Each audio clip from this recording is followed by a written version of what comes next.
अगर आप भी सब्जी की खेती करना चाहते हैं तो ऐसे में भिंडी की खेती कर अच्छा मुनाफा कमा सकते हैं। कृषि क्षेत्र के विस्तार में अब कई बातों पर ध्यान दिया जा रहा है। सब्जियां अब पौष्टिक होने के साथ ही सुंदर भी दिखे, इसका भी ध्यान रहता है। ऐसे में रंग बिरंगी सब्जियों की डिमांड ज्यादा बढ़ गई है। इस बीच लाल भिंडी खूब चर्चा में है। लाल भिंडी यानी कि रेड ओकरा यह एक विदेशी फसल है जिसकी खेती अब तक यूरोपीय देशों में होती रही, लेकिन भारत में भी लाल भिंडी की खेती होने लगी है। लाल भिंडी का उत्पादन सामान्य भिंडी की अपेक्षा 3 गुना ज्यादा होता है। कृषि वैज्ञानिकों ने इसकी भारतीय किस्म भी इजाद की है। यह भिंडी बाजार में सामान्य भिंडी से कई गुना ज्यादा कीमत पर बिकती है। लागत आदि मिलाकर कुल खर्चों के बाद भी किसान लाल भिंडी से 1.5 से 2 गुना ज्यादा कमाई कर सकता है। बाजार में अमूमन 1 किलोग्राम लाल भिंडी 100 से 500 रुपए कीमत पर मिलती है। सामान्य तौर पर हरी भिंडी जैसे ही लाल भिंडी के पौधे की लंबाई लगभग 1 से 1.5 मीटर तक होती है।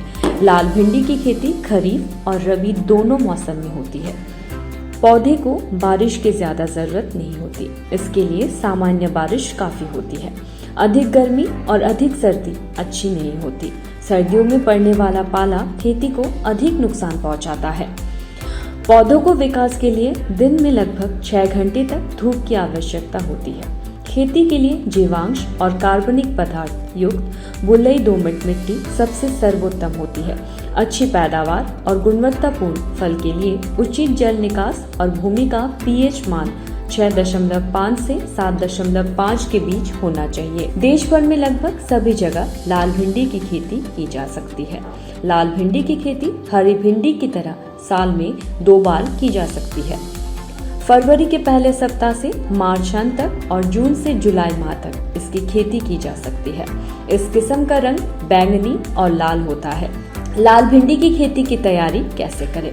सबसे पहले खेत की अच्छे से जुताई कर उसे खुला छोड़े। फिर खेत में 15 क्विंटल प्रति एकड़ के हिसाब से पुरानी गोबर की खाद डालकर खेत की अच्छे से जुताई करें, जिससे गोबर की खाद मिट्टी में अच्छे से मिले।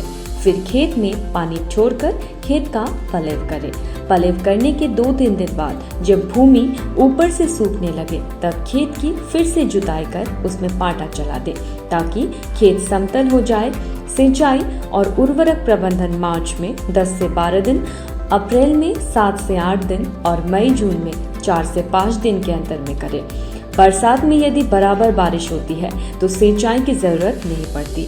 बुआई से पहले खेत की तैयारी के अंतर्गत 20 से 30 टन अच्छी तरह गली और सड़ी गोबर की खाद खेत में माह भर पहले किसान भाई डाल दे। 100 kilogram nitrogen, 60 kilogram phosphorus, 50 kilogram potash प्रति हेक्टेयर की दर से भूमि में डालनी चाहिए। बुआई के पहले ही नाइट्रोजन खाद की 1/3 मात्रा फास्फोरस पोटाश की पूरी मात्रा में खेत में मिला दे।